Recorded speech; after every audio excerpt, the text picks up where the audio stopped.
राजा दशरथ के जन्म की अद्भुत कथा। महाराज दशरथ का जन्म एक बहुत ही अद्भुत घटना है। पौराणिक धर्म ग्रंथों के आधार पर बताया जाता है कि एक बार राजा अज दोपहर की वंदना कर रहे थे। उस समय लंकापति रावण उनसे युद्ध करने के लिए आया और राजा अज ने भगवान शिव की वंदना की और जल आगे अर्पित करने की जगह पीछे फेंक दिया। यह देखकर रावण को बड़ा आश्चर्य हुआ और वह युद्ध करने से पहले राजा अज के सामने पहुंचा तथा पूछने लगा कि हमेशा वंदना करने के पश्चात जल का अभिषेक आगे किया जाता है, ना कि पीछे। इसके पीछे क्या कारण है? राजा अज ने कहा, जब मैं आंखें बंद करके ध्यान मुद्रा में भगवान शिव की अर्चना कर रहा था, तभी मुझे यहाँ से 1 योजन दूर जंगल में एक गाय घास चरती हुई दिखी और मैंने देखा कि एक शेर उस पर आक्रमण करने वाला है। तभी मैंने गाय की रक्षा के लिए जल का अभिषेक पीछे की तरफ किया। रावण को यह बात सुनकर बड़ा ही आश्चर्य हुआ। रावण 1 योजन दूर वहां गया और उसने देखा कि एक गाय हरी घास चर रही है, जबकि शेर के पेट में कई बाण लगे हैं। अब तो रावण को विश्वास हो गया कि जिस महापुरुष के जल से ही बाण बन जाते हैं और बिना किसी लक्ष्य साधन के लक्ष्य वेधन हो जाता है, ऐसे वीर पुरुष को जीतना बड़ा ही असंभव है। और वह उनसे बिना युद्ध किए ही लंका लौट गया। एक बार राजा अज जंगल में भ्रमण करने के लिए गए थे तो उन्हें एक बहुत ही सुंदर सरोवर दिखाई दिया। उस सरोवर में एक कमल का फूल था जो अति सुंदर प्रतीत हो रहा था। उस कमल को प्राप्त करने के लिए राजा अज सरोवर में चले गए, किंतु यह क्या, राजा अज जितना भी उस कमल के पास जाते वह कमल उनसे उतना ही दूर हो जाता और राजा अज उस कमल को नहीं पकड़ पाए। अंततः आकाशवाणी हुई कि हे राजन, आप निसंतान हैं, आप इस कमल के योग्य नहीं हैं। इस भविष्यवाणी ने राजा अज के हृदय में एक भयंकर घात किया था। राजा अज अपने महल में लौट आए और चिंताग्रस्त रहने लगे, क्योंकि उन्हें संतान नहीं थी, जबकि वह भगवान शिव के परम भक्त थे।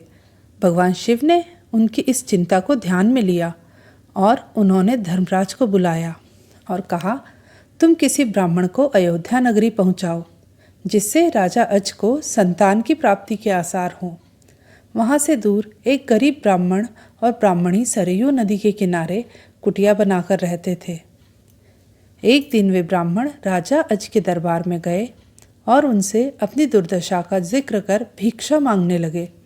राजा अज ने अपने खजाने में से उन्हें सोने के सिक्के देने चाहे, लेकिन ब्राह्मण ने नहीं कहते हुए मना कर दिया कि यह प्रजा का है, आप अपने पास जो है वो दीजिए।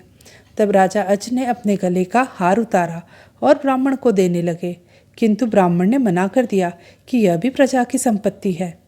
इस प्रकार राजा अज को बड़ा दुख हुआ कि आज एक गरीब ब्राह्मण उनके दरबार से खाली हाथ जा रहा है। तब राजा अज शाम को एक मजदूर का भेष बनाते हैं और नगर में किसी काम के लिए निकल जाते हैं। चलते चलते वह एक लोहार के यहाँ पहुँचते हैं और अपना परिचय बिना बताए ही वहाँ विनय कर काम करने लग जाते हैं। पूरी रात को हथौड़े से लोहे का काम करते हैं, जिसके बदले में उन्हें सुबह एक सिक्का मिलता है। राजा वह सिक्का लेकर ब्राह्मण के घर पहुँचते हैं, लेकिन वहाँ ब्राह्मण नहीं था। उन्होंने वह सिक्का ब्राह्मण की पत्नी को दे दिया और कहा कि इसे ब्राह्मण को दे देना।